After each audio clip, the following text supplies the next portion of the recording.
Nung last month pa.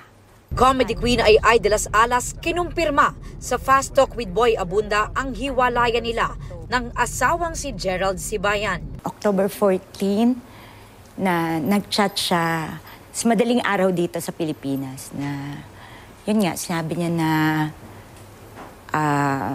gusto niyang magkaanak and hindi na siya happy. I really tried my best kasi meron kaming in vitro.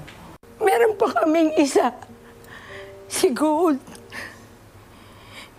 Meron pa kami isang embryo eh.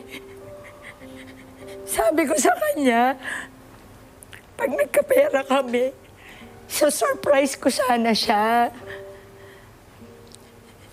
Na ilalagay ko yung baby para meron kami anak. Sa usapin naman kung may third party sa hiwalayan. Di ba ang mga asawa, ano yan eh, malalakas yung mga ano. Ako, ramdam ko meron. Kasi ama nung 2019, ano na siya eh, nag-cheat na rin siya noon. I wish you well. Kasi sa 10 taong pinagsamahan natin, in fairness naman to you, naging good husband ka naman.